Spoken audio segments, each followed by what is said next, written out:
we're going to set up some real douchey frats with this money as well. It's going to be a fucking catastrophe for our legal team. Trust me.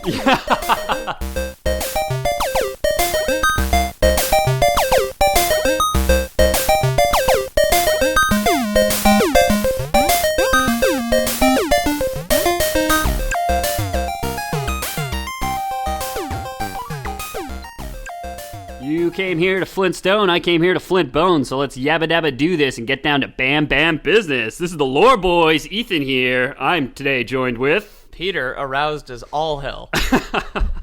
Peter's a big fan of the Brontosaurs, what can I say? Oh, hell yeah. Hi, everybody. Long and thick, that's how I like it. Yeah, like thick-necked and eats leaves like a penis. Yeah.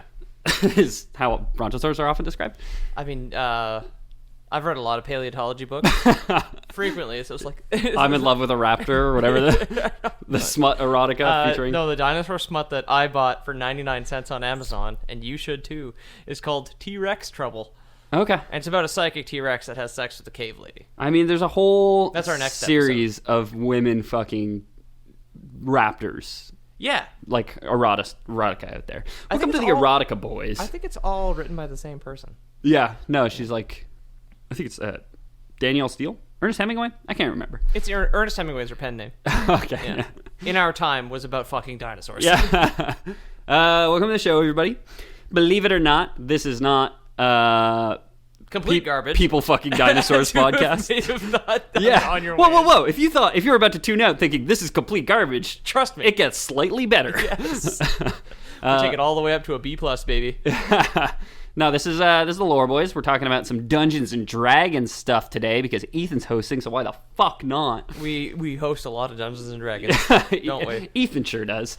Yeah, Lore Boys podcast. It's a lore podcast. Yeah, we take the wiki and we bring it to you. It's like Uber Eats for Wikipedia. Yeah. Is really what we do. Now, I know what you're thinking. 2 white guys hosting a podcast in 2019? Come on. But there's normally 3 white guys hosting this podcast. So it's actually unique. It's worse. Because old Jimmy Jambo, old Aunt James, was in Poland. Yes, he was in Poland in Katowice for IEM Katowice. We mentioned it now, so we can use the hashtag. We will never speak of this again. That's it. I guess for anyone who doesn't know, it's a big esports tournament. Esports. Yeah. So on our Instagram, it was the story was mostly CS:GO. Yeah, I don't have Instagram, so I don't know. Yeah.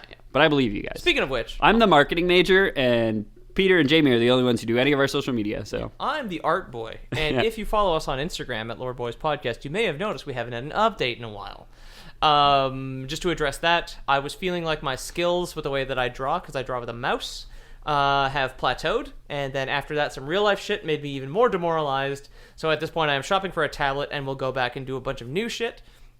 But at present, I do not have a tablet because I haven't really made a decision yet. But that's why. Follow us on Instagram. You get some updates soon. Thus he vowed. Yes. So let's get into it. Dungeons and Dragons? You know what we're talking about today, Peter? You had mentioned it like 3 weeks ago or something. I did tell you like 3 weeks ago. The Whamulore.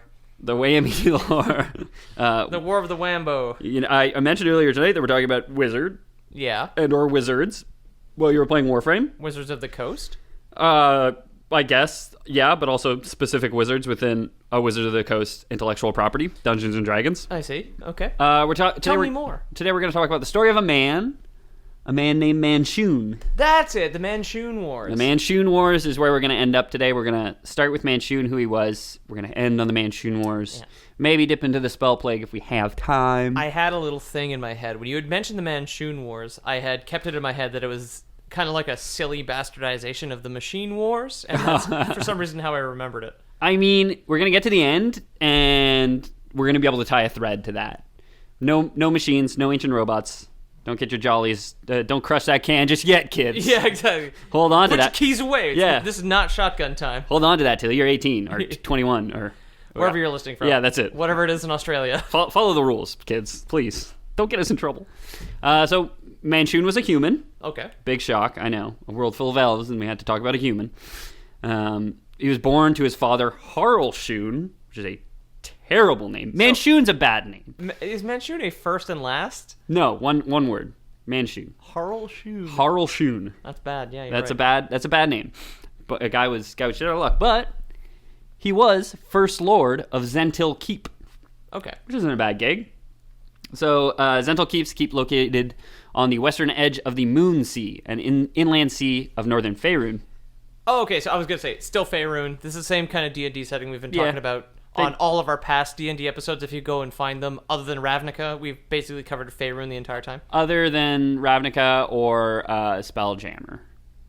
Oh, Spelljammers are a separate animal. Yeah, Spelljammer jumped into like a bunch of different worlds and stuff.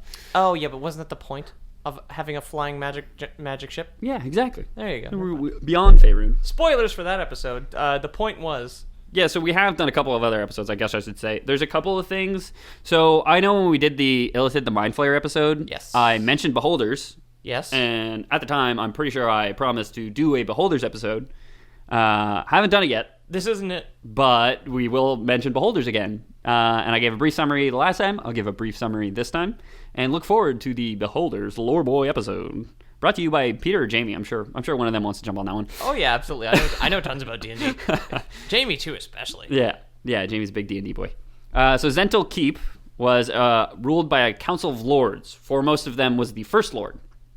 So Haralshun, our boy, was Lord among lords. It was basically like a council of nobles, or whatever, and one of them was fit to rule more than the others.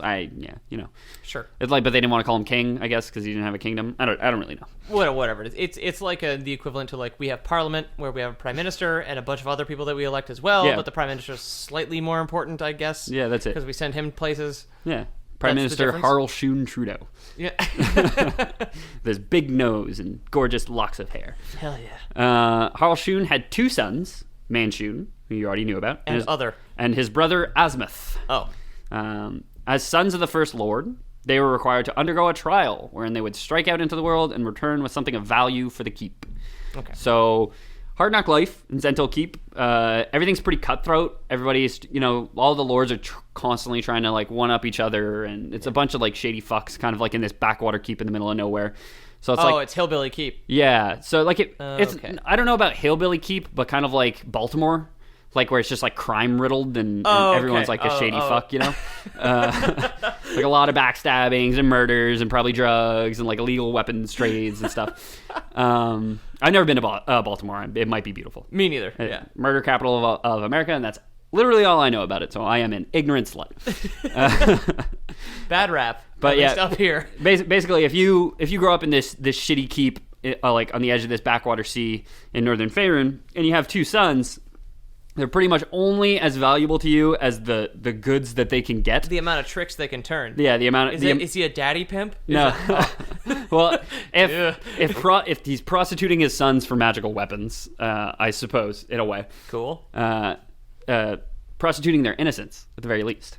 Because he's basically like, you better not fucking come back here. You're worthless to me as is. And if you come back here with anything less than rare, beautiful, magical artifacts, you're going to be worth even less. You got to bring me an orange or a purple. If you come back here with a blue or a green, I'm going to beat you. Get the fuck out of here. I'm going to beat you till your hide turns to leather. I won't even disenchant it for the mats, my man. This isn't you vendor trash. Yeah. Spits on him. Yeah. So the two, Asmuth and Manshoon, strike out. And they're accompanied by Chess, like the game. Okay, good. They're bringing their retro video game console. No, Chess was the son of their father's chief rival.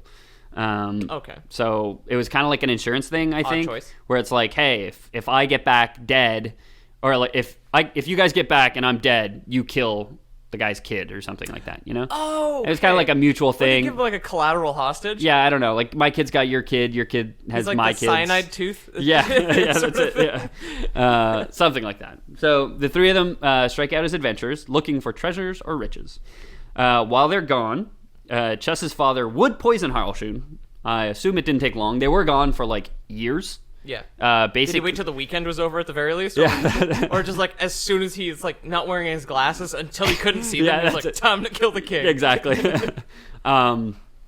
Yeah, so I think like in D&D terms, they like formed an adventuring party and, went to level up and play D&D. Okay. I don't know if anybody ever actually played. Is the Manshoon quest like a campaign you can No, not as far as I know. Okay. Manshoon is featured in a lot of campaigns and a lot of adventure paths, especially early ones. So he was one of the first like major recurring characters, I guess. Is this like a first ed, second ed kind of guy, or Second ed mostly. Oh, I think he was first published in second ed, and I think that's where he was most prominently featured. He was in third ed. He's still in fifth ed. He's still in fourth ed. So I can't remember. Mac's girlfriend, I think, hated fourth ed, but was like a big 3.5 girl, and then fifth ed, I think everybody likes, right? fifth ed is pretty great. 3.5 is Pathfinder. That's what we played. Right. A couple times. I mean, it's 3.5 basically. Yeah. It's 3.5 with like a little more fleshed out, maybe a little more open source shit jammed in there. Fourth ed was not for everybody.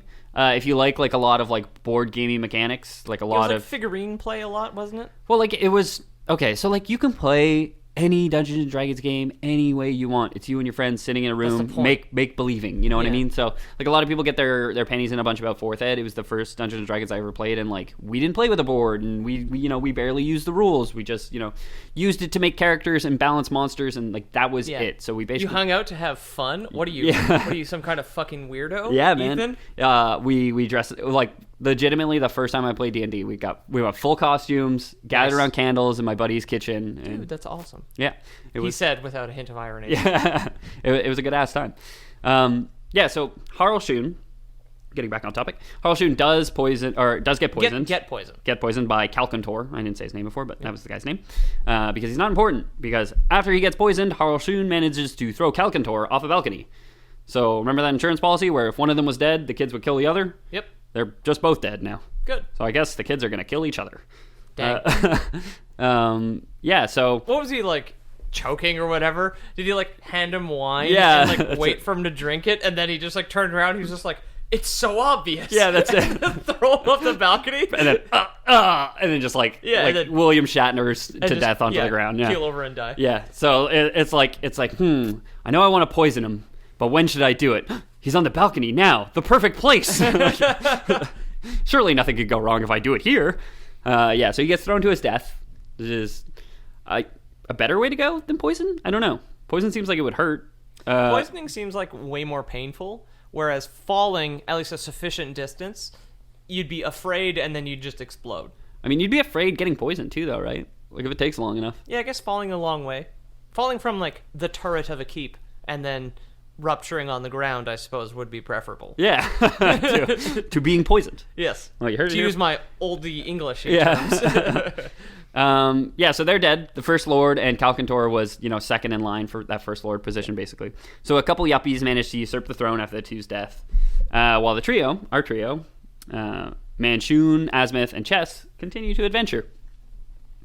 Typical Dungeons and Dragons adventures, like I'd said. One of which was to recover a magical sword from an ancient barrow. Fighting goblins, hanging out with Vin Diesel. Yeah, regular D&D exactly, shit. Yeah, met up with Terry Crews at some point. D&D shit.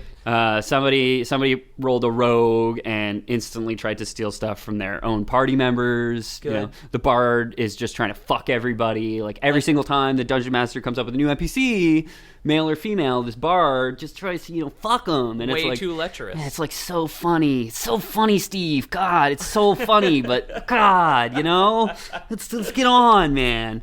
Is it Steve that we know? No, it's a made-up Steve. Oh, okay. No, if you played D&D with Steve. I do play D&D with Steve. Former roommate Steve? Former roommate Steve. Steve the Steve. He played a rogue in our first campaign. Oh, okay. And now he is playing he's playing a rogue in this campaign. He played a gunslinger in our first campaign. Sweet. Is that cowboy rogue?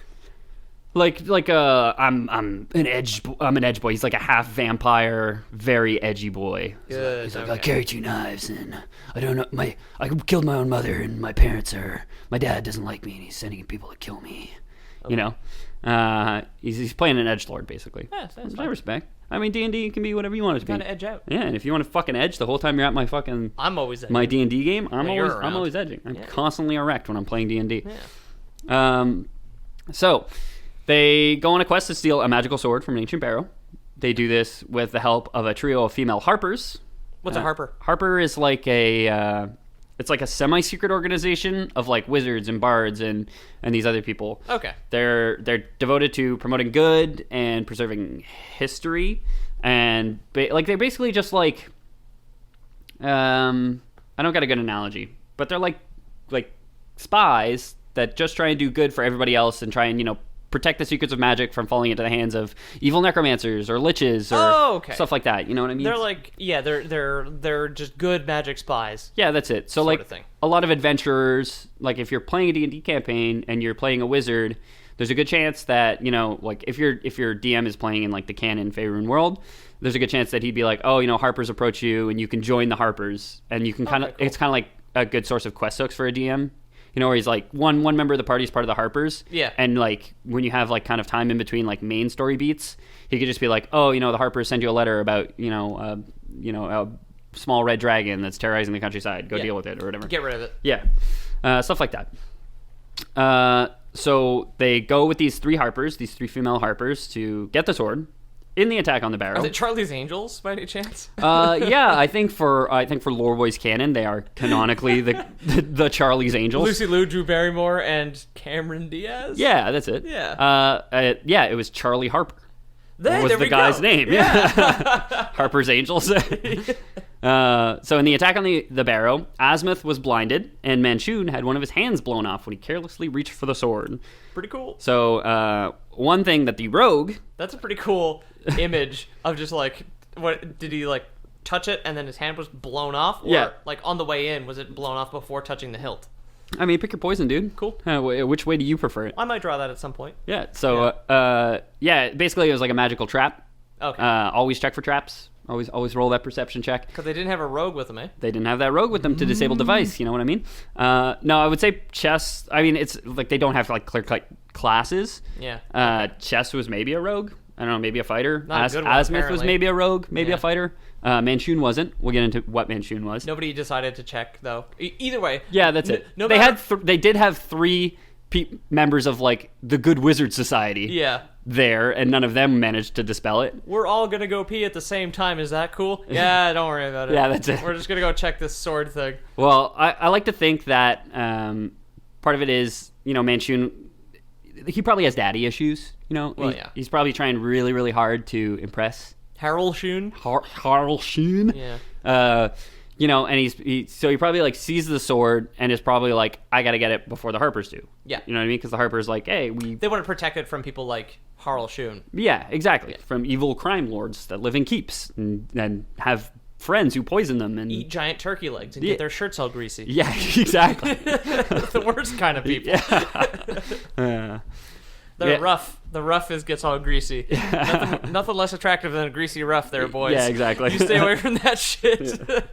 Oh, boy. You'll never get a fair maiden that way. He's the kind of guy you could tell needs a bath just by looking at him. Oh, yeah. In photos. Yeah, that's it. Yeah. From 30 feet away, you can tell, like, that guy needs a fucking bath. No, there's no technology at this point. So in portraits, you can tell he needs a bath.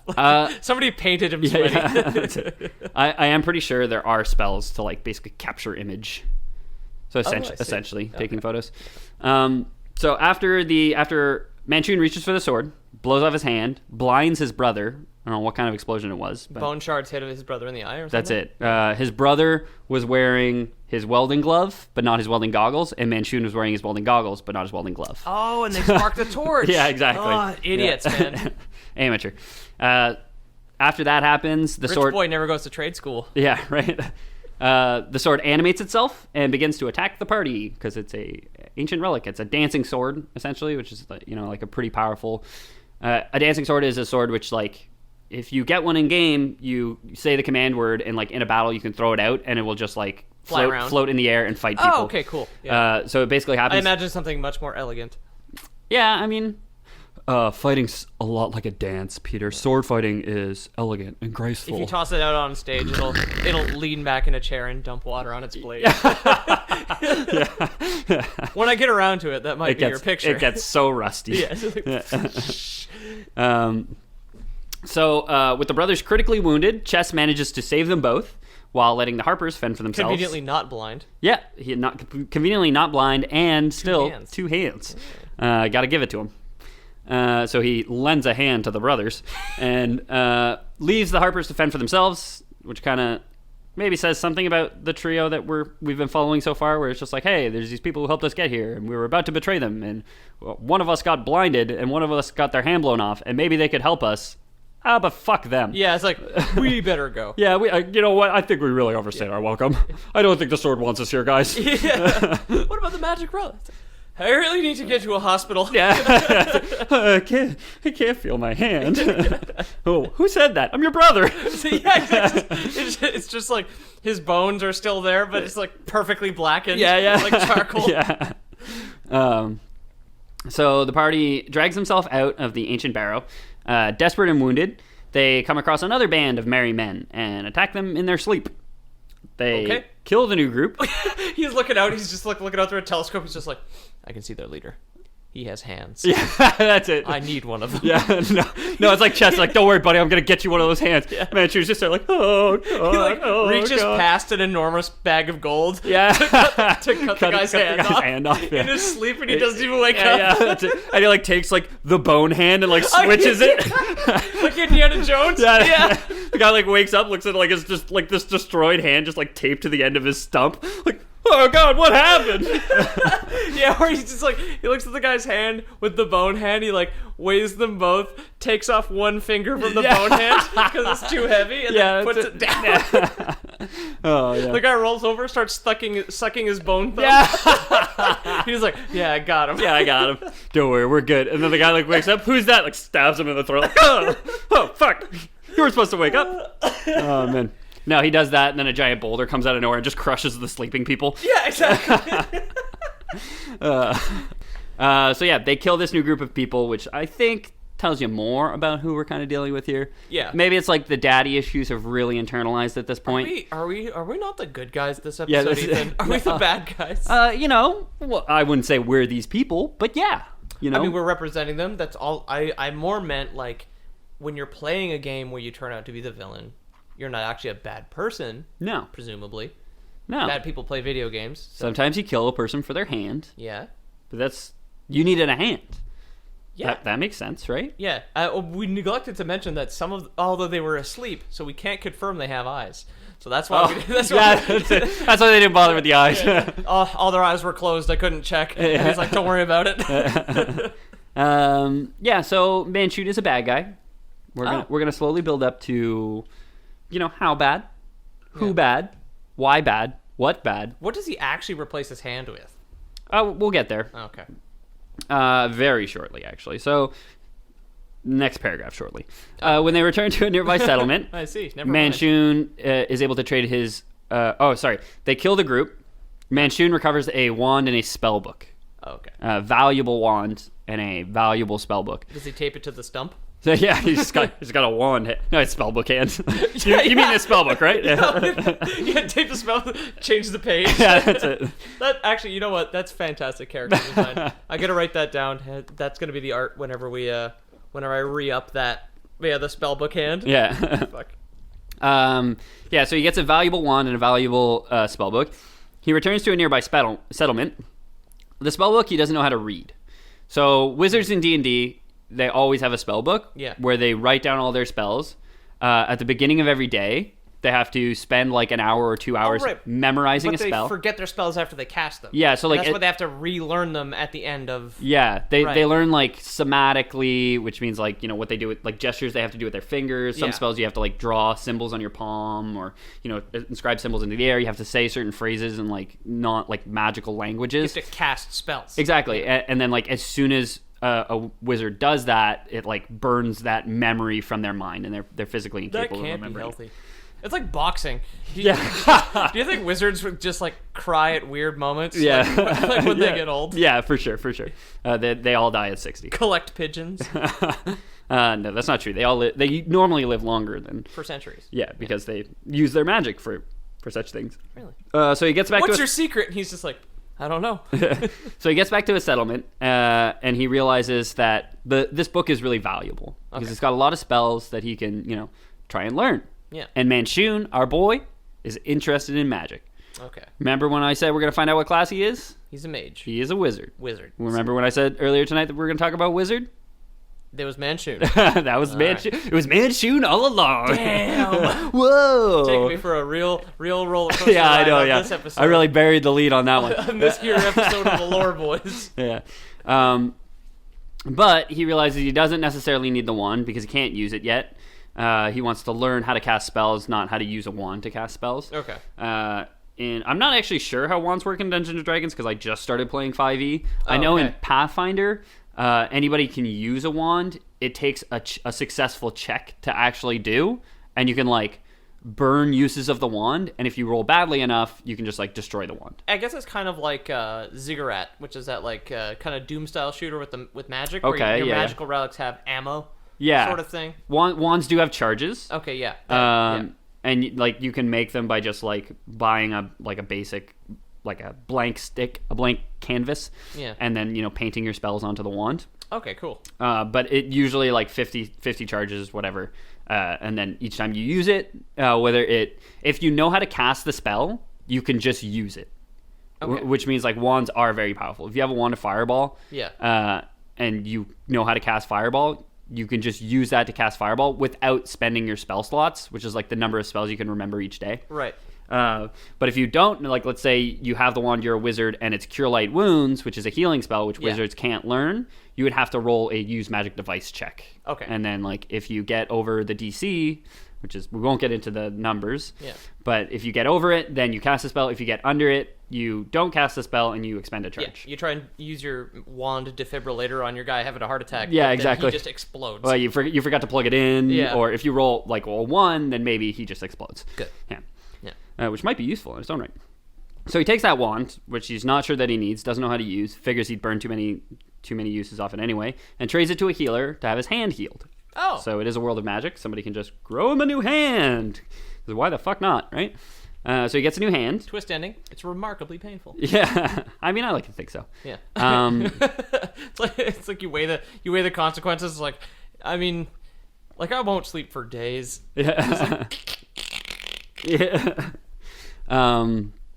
Yeah. But he keeps the book, which is relevant because his brother's still blind. Oh, yeah. He basically made off with the only things of real value from the camp. Yeah. Because his brother was blind. Yep. Not very good at looking for valuables. Clearly. And Chess, like I said, is presumably a fighter or a rogue and was probably like, oh, cool armor, nice sword, I'm going to take this stuff. Yeah. Whereas Manshoon was like, hey, magic shit's worth a lot of fucking gold. Was he just lying to his blind brother? So, remember how I said we're slowly going to get to the kind of person that Manshoon is. Right. So, first he started. I'm jumping the gun, I'm sorry. His recklessness... no, you're right on cue. Okay. His recklessness gets his brother blinded. Right. His recklessness and greed. He agrees to abandon the trio of harpers who had been helping him to their own fate. Selfish, clearly. He kills a man in his sleep. Sure or does. Several men in their sleep. He leaves his brother blind when he maybe had the means to cure him of said blindness. And this was towards the end of their couple of years of adventuring. Yeah. And they decide, you know what? I almost lost my hand forever. Asmith lost his sight forever, despite our best efforts. Yep. Let's go I home. lost the page. I would never be able to that's find it. the healing spell again. Yeah, that's it. No, I don't remember. It was a guy, but after he healed my hand, he turned into a puff of smoke. It's a land of fantasy. Ooh. Asmith is like, I hate you, brother. What are you gonna do? Find him on your own? Good luck, blindy. I hate you so much. He's like facing the wall. Yeah. So Manshoon and Chess and Asmith are like, you know what? Let's go home. Fuck. Yeah. We've been doing it for a while. You know, maybe they got some gold. Maybe they did get some artifacts along the way. Yeah. They're gonna bring them home to Dad, who's been dead for a while now. See what the store is. They don't know that though. That's true. So they haven't heard.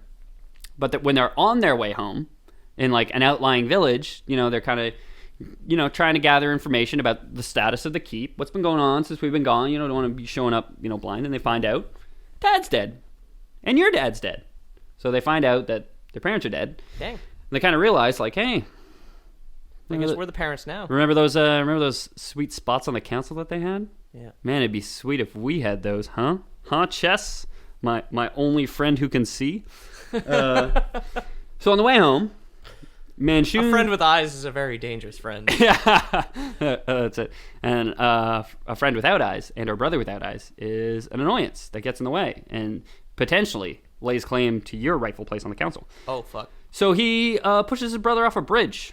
Oh, good. Pushes his blind brother, whom he blinded, and then Unintentionally. chose not to heal. That's his fault. Off a bridge. Yeah. Arguably. I had no idea that there was magic in that sword that I touched that blew up my hands. Okay. If I'd have known, I never would have let it blow up my hand. Exactly. That healing hurt. Yeah. Hurt more than blowing off my hand, honestly. Yeah, of course. The whole thing backwards. Yeah. So yeah, they're just crossing a bridge one day, and he throws him off a bridge. It's unclear whether or not Chess knew about it ahead of time, or even knew about it during, and it wasn't just like, oh yeah, Asmith needs to take a shit. You go across the bridge, Chess, and wait for us on the other side. We'll catch up. Yep. And then, oh boy, he's blind. I gotta wipe his butt for him. You know, he couldn't find his butt. He's my brother. I must do it. You've never done this for me before. He said, holding his shit covered hands up.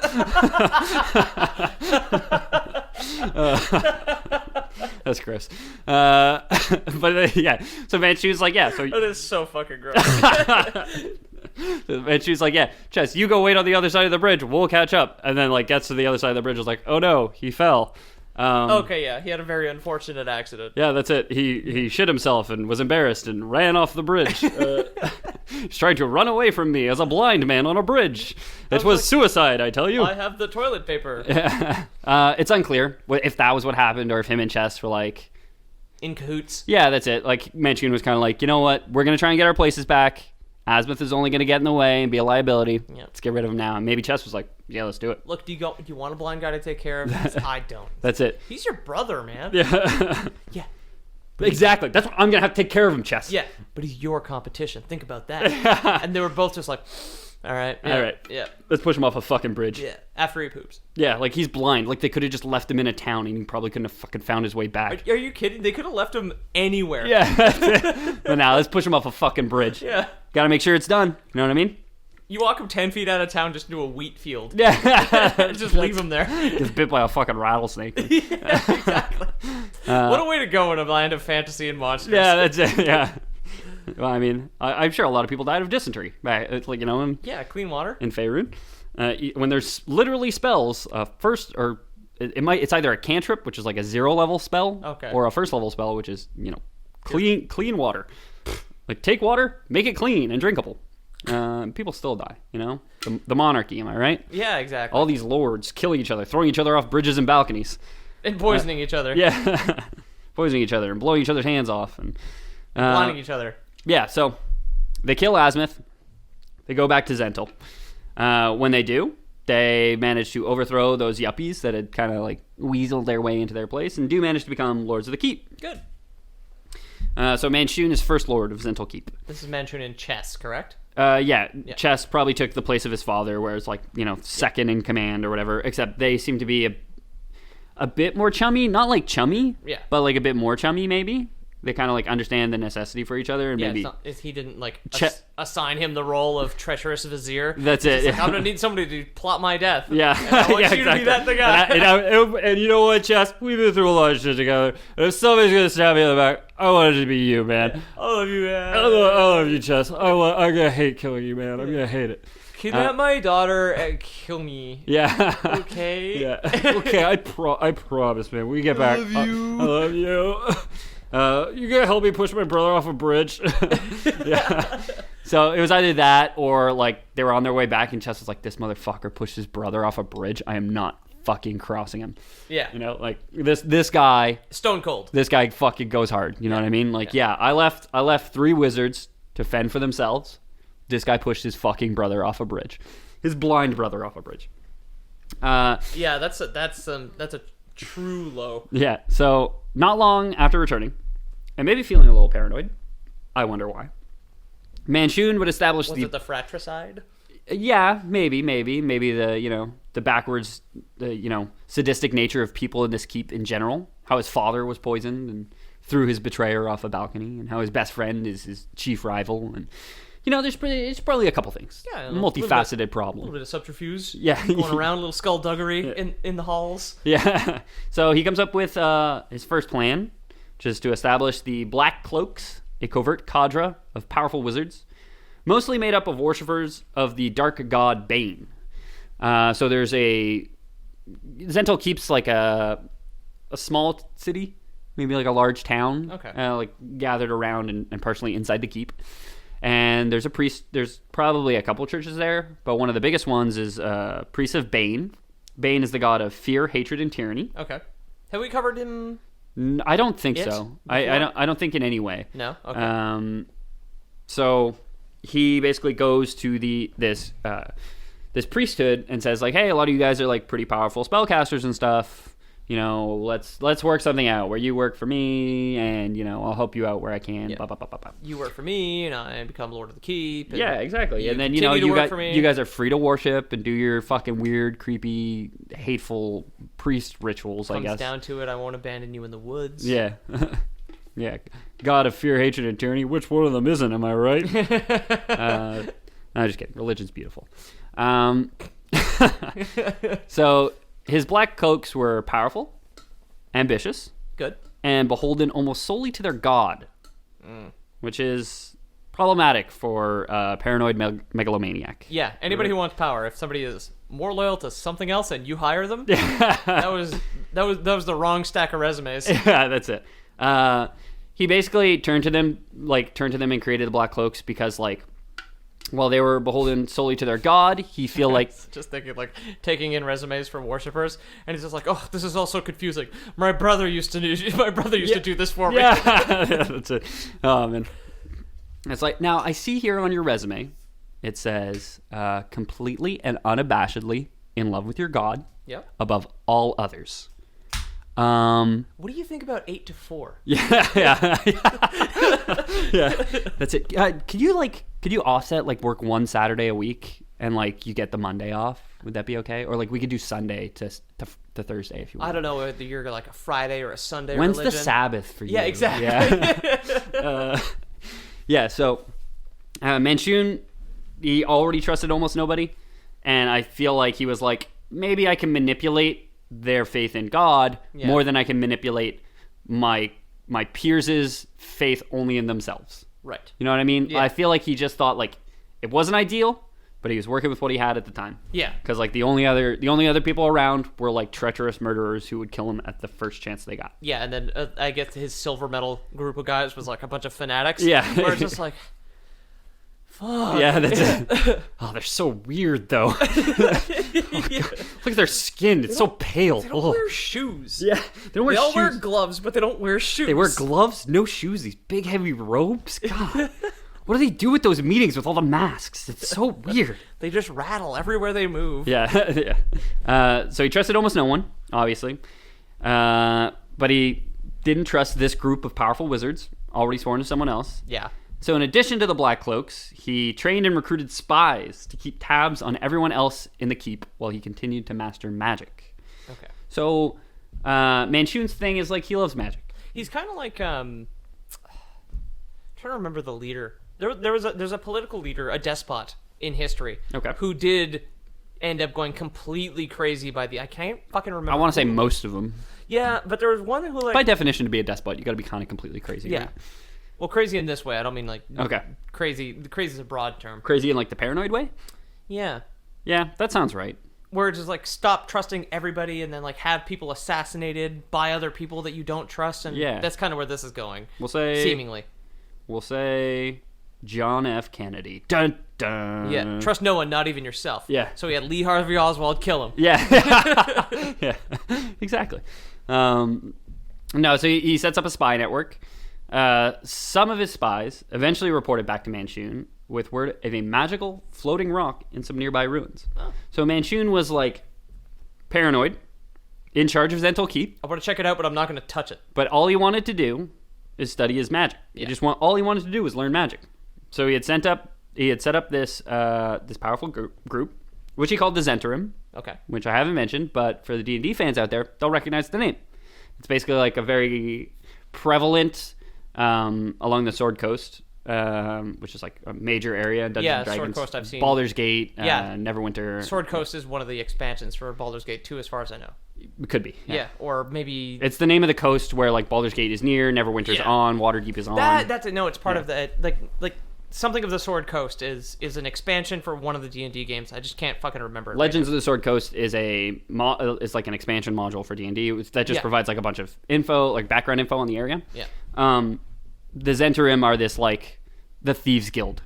Okay, cool. Like in modern day D&D, which this is taking place in like like the 13th to 14th century. Okay. Whereas like modern, like most current settings in D&D, I think are the 16th century. Okay, So like a couple hundred years later. 300-400 years. Yeah. So he had set up these interim. He tells them spy on people, watch my back, Yep. manage the state where you can, and find me magical items because I like magical items. That's fair. They blighted my brother, blew off my hand, but I still like him. You know what I mean? Yeah. Goes to show you he's pretty devoted to magical items. Touch them for me. No, so his spies report back that there's this magical floating rock in some nearby ruins. Manshoon's like, that's pretty fucking cool. I'm into it. He's like, get away from me with this talk of rocks. Wait, did you say this rock was floating? Yes, we did, sir. Rocks don't normally float. No, they don't, sir. No, that's why we thought we would tell you, sir. Well, why'd you open with the rock? Yeah. What did you tell me? What did you start with floating? We did, sir. We said floating rock. Such an idiot.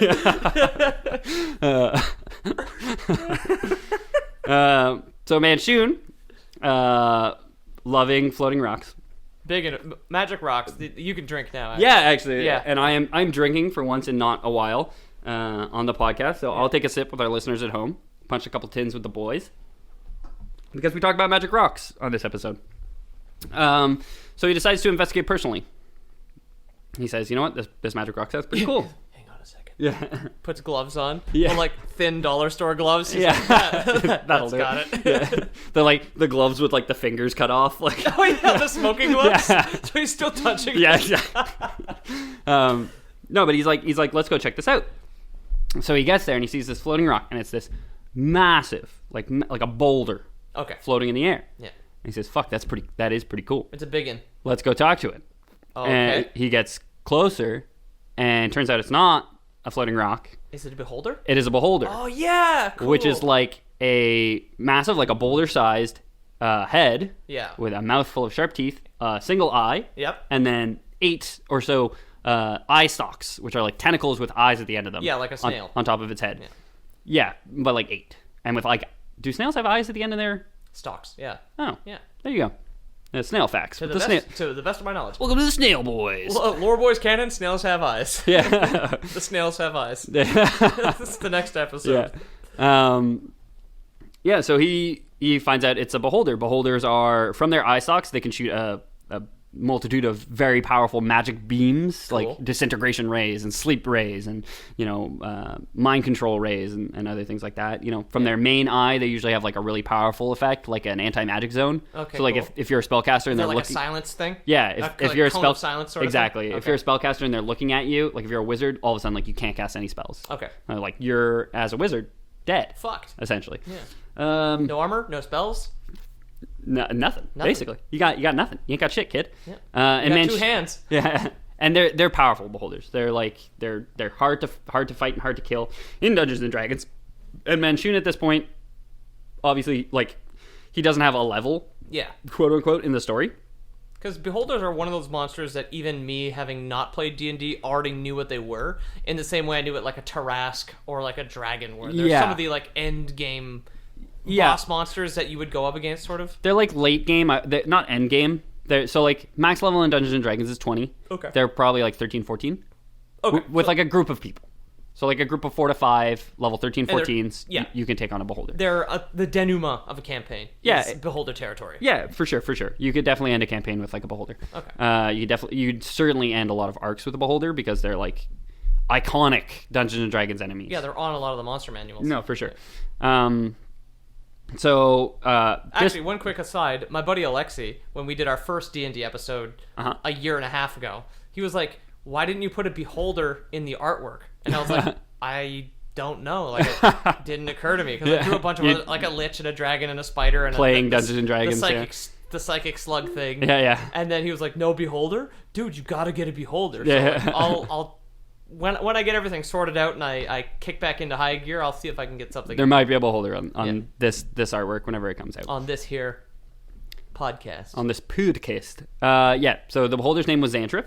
Okay. Um, Can you talk to them? Are they are they intelligent? Yep. They're very, very smart, actually. I see. Incredibly intelligent, incredibly egotistical, and like possessive, kind of like dragons, where they just think like they think they're owed stuff. You know what I mean? Yeah. Dragons hoard a lot of treasure and shit. What do beholders? They will hoard magical artifacts. Okay. And stuff like that. Yeah. Not to the extent that dragons do. Like, dragons fucking love it, dude. Yeah. Dragons fucking come to gold. Beholders don't got a dick, as far as I know. So, tune in to the Beholder episode of the Lore Boys, coming up soon. Find out if they got dicks. Hosted by Jamie Repeater. Yeah. They'll tell you if beholders have dicks. Jamie. Yeah. He's not here. He can't defend himself. Yeah, exactly. So, Jamie's got it. Jamie's got the beholder dick episode. Yeah. Is he next week? I don't know. So the fact that Manshoon survives this encounter is notable because beholders are very, very powerful. Did it not want to kill him? So it's unclear why. Okay. But did they kiss? It either tells us that Manshoon is becoming very, very powerful. Okay. And was actually able to threaten the beholder, which doesn't seem likely, or that he's becoming incredibly wily. And it was just like managed to talk to this thing and promise it some shit that it wanted. Oh.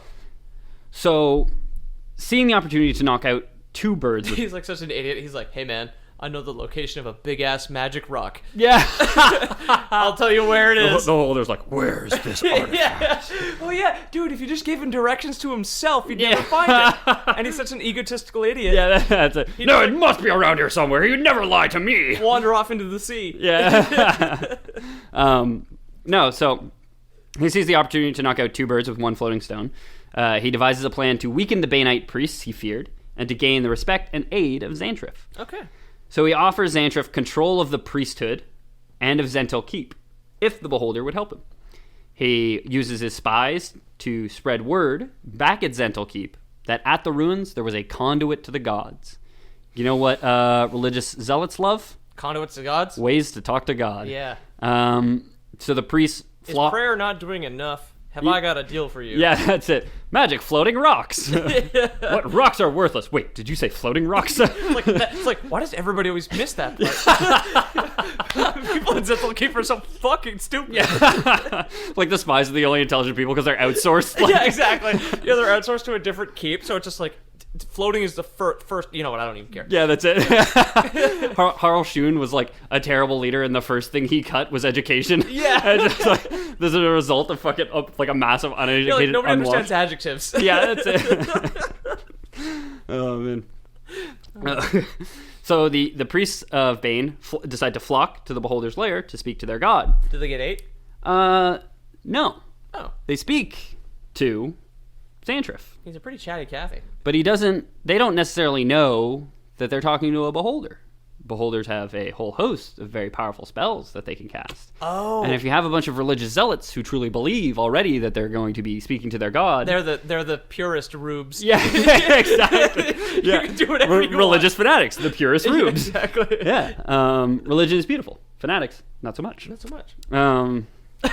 Yeah. So Xantriff, wanting to control the priesthood, and Zental Keep has a pretty easy time of controlling the priesthood. The evil creature uses influence to guide them away from the Church of Bane, and instead join the Zentarim, that network of spies, thugs, thieves, and press gangs which Manshoon had led. So Manshoon was like, you grab these priests, you tell them to sign up for my gang, yeah, you can control the keep, and if you ever need them to do anything, they'll do it for you. It's like a pyramid scheme. I mean, it seems like he's spinning a lot of plates. Yeah, you know exactly. what I mean? This could never possibly he's blow like, up in his face. Yeah. He's like the Simpsons analogy on like whacking day, where it's like he's got snakes, so he's got to get gorillas to kill the snakes, you know, and then he's got to get tigers to kill the gorillas, and then he's got to get you know, he just waits for winter to come to kill off all the tigers. Yeah. But yeah, it seems like every time he gets a problem, he decides to find somebody stronger. He's like got one person that's stronger than him. He's like, I know, I'll recruit somebody stronger than them. Does that, and then is like, wait, I don't trust this person either. All he's doing is outsourcing help on credit. Like, yeah, exactly. Yeah. Well, he's got a pretty good credit history from all the magic artifacts he recovered. I guess. Okay, that's true. Yeah. All right. So when that beholder audited him, he was just like, all right, you got yourself a deal there. Yeah, that's it. Manshoon. No, your credit score is surprisingly good. What is that? A belt of constitution +2? Wow, that's pretty good. So while the beholder stokes his power with his Got a newfound... minus interest buff on it. Brings interest down to 11%. Yeah. Wow. 0 APR for the first 6 months. Yeah, that's a temporary buff. Yeah, yeah, that's it. It's just a stat buff when you equip it. And then, so while the beholder stokes his power with his newfound followers, Manshoon was busy with his own plans. So he had very little interest in setting up and ruling, very little interest in matters of state. Manshoon set the wizards of the Zentrum to dealing with that. He was like, "Hey, wizards, my people, now that I have shown you your god, and your god has told you that I am his voice, run the state for me. I got other shit to do."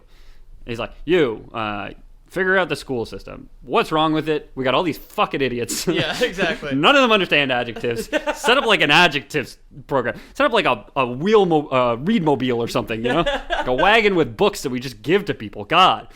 None of the books. It's all old books to start, so none of them have adjectives. Yeah, that's it. Yeah. Just straight to the business. None of that flowery language in Zental Keep. Especially not the word flowery. Yeah. None of what kind of language, sir? Never mind. Doesn't matter. Yeah. Just forget it. Fuck. Just read the goddamn book. Yeah. So while others are dealing with politics, Manshoon is studying magic. Still. He's striving to perfect certain schools of it. Like all good, evil wizards, Yeah. Manshoon has a penchant for necromancy. Dang. Yeah. It was during this time, while he was studying necromancy and being a de facto ruler of Zental Keep with the power of a beholder at his back, that he develops his great insurance plan. And he would need it. So it seems that running a criminal organization, playing hard and fast with beholders, and betraying an entire sect of a church dedicated to a god of hatred is dangerous work. Really? You remember all those snakes and tigers and gorillas that he's been piling up in his garage? Yeah, exactly. It turns out, maybe they turn on him. No kidding. So in 1370 Dale Reckoning, 141 years after his birth, Manshoon would be slain. Really?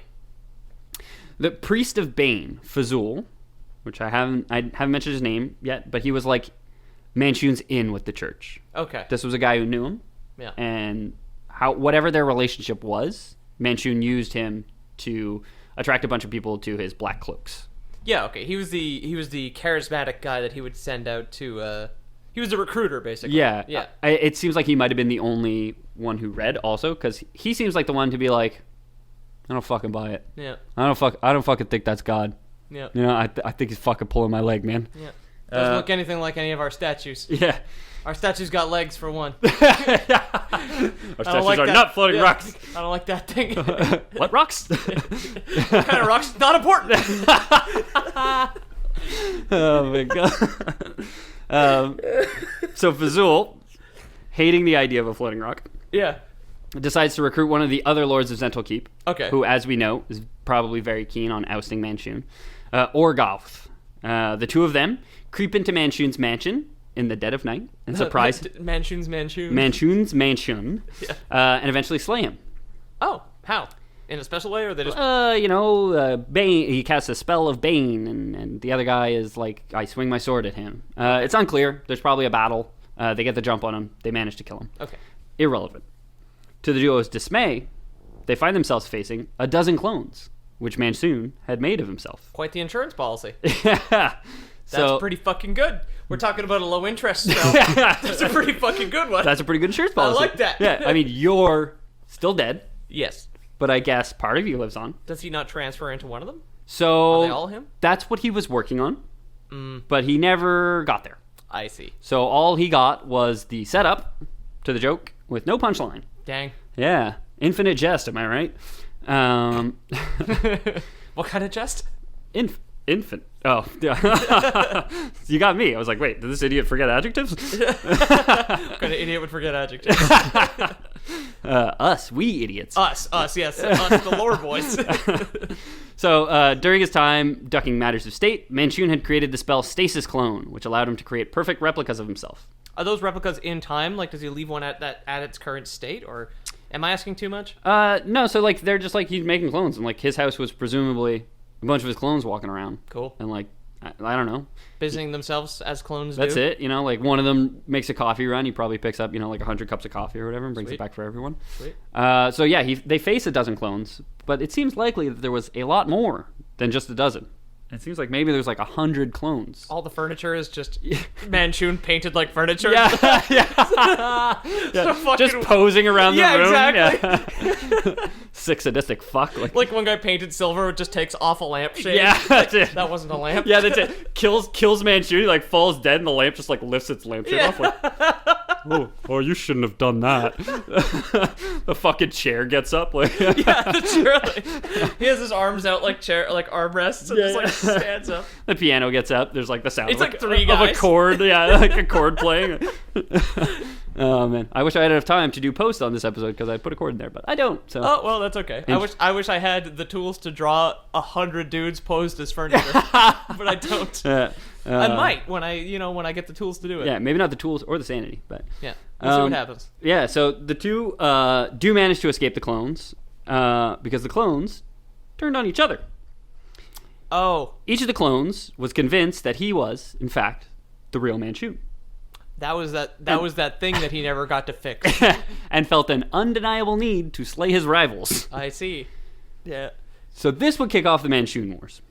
Oh, the Manshoon Wars isn't the war caused by Manshoon. It's Well, technically, well, yes. it is, but it's not the Manshoon Wars in the same way. It's like It's called the it's Manshoon not- Wars because every participant is Manshoon. That's what I mean. Yeah. It's not like we talked about Lord of the Rings last week. It's not the War of the Ring because the ring is the thing people are fighting over. MacGuffin, yeah. The Manshoon Wars is because there's a bunch of Manshoons leading armies against Manshoon. Not even leading armies, just going to war with each Oh, other. just going. Oh, jeez. Okay. So, it's a period of Farron's history where an army of clones of a powerful wizard. Did he? Hang on, I have one quick question. Did he kind of have a humble moment where he was just like, "I'm a bit of an egotistical prick. I'm gonna have to work this glitch out before I wake these clones up," and then his buddies killed him in his sleep, and now his clones have gone crazy? Is that kind of what happened? Make it what you want. Okay, Lore Boy's canon. It seems like, Yeah. to me, like he was like waiting until he could transfer his consciousness into the other clones. Okay. And there is some evidence to support that coming up. Okay. So, an army of clones of a powerful wizard, their exact number unknown, tear across the continent. The Manshoon Wars lasted a century, at least a century.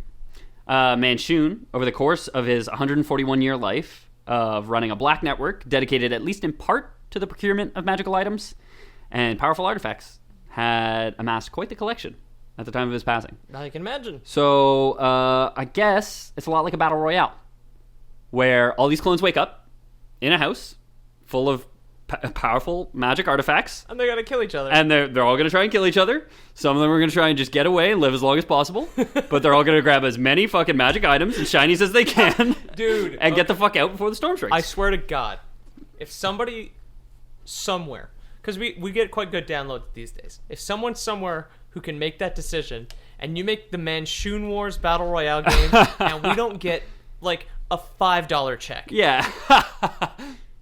At least we got to be I'm gonna cut characters your in the hand off game. in your We sleep. got to be skins in the game or something, Yeah, right? come on. Yeah.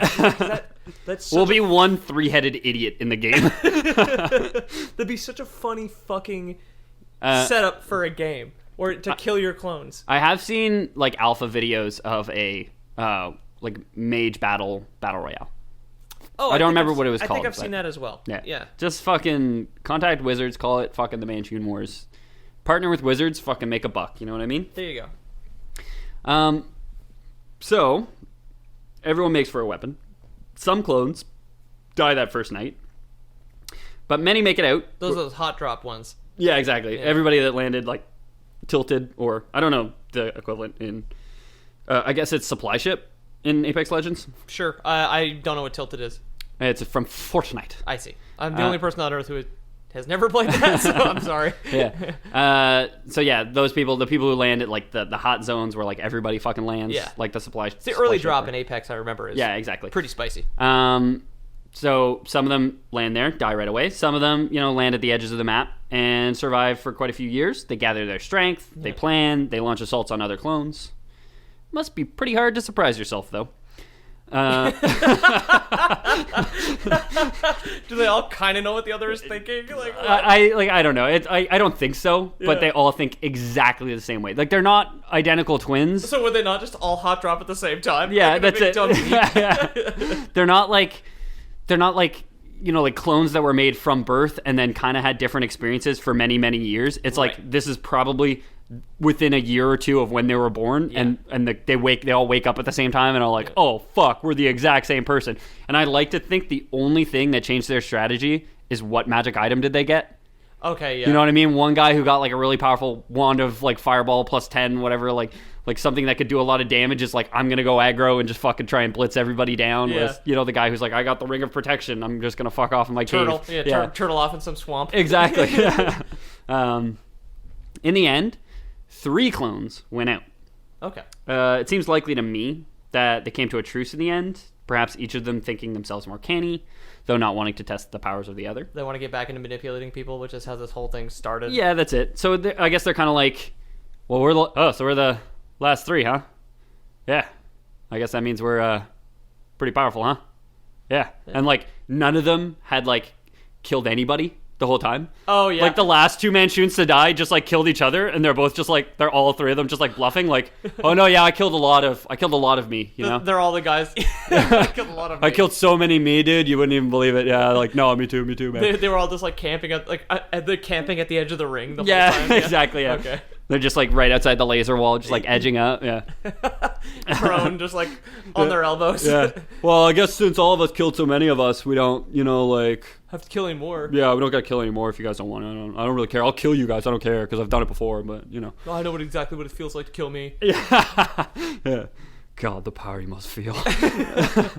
So they agree that they would leave each other be, at least until one of them truly gets the upper hand. One of the clones would return to the Zentarim, though they would strike a deal with Fazul, who killed their progenitor. Fazul had overtaken not only Zental Keep, but had overtaken the Zentarim as well, including the Beholder. It's unclear. I didn't go into what actually happened to Xantrif. I didn't look it up. Okay. But whether he works out a deal with Xantrif and says like, hey, we can keep the same deal going, whether or not he turns his priest on Bane and they manage to kill him, unclear. The Manshoon, once he returns to the Zentarim, strikes a deal with Fazul and says like, hey, you can keep the Zentarim. You can still be in charge. I'm going to be one of your lieutenants. I won't cause any trouble, but you just gotta like let me use the Zentarim to my own means. Because again, not interested in ruling, not even a shady... Just magic. He just wants, like, when I need people to go check out some ruins with a floating rock, a what rock? When I need some Still people... after centuries. Yeah, that's it. His education program never took off. Yeah. When I need some people to go check out a rock, doesn't matter what kind, any rock, you're going to lend me some guys. And Fazul's like, fine, sounds fine to me. As long as we don't make this rock too fucking complicated, okay?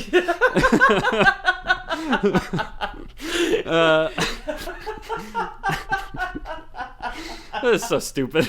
I was just about to say, this is one of my favorite episode memes we've had in a long time, is the people who don't know adjectives. Yeah. So,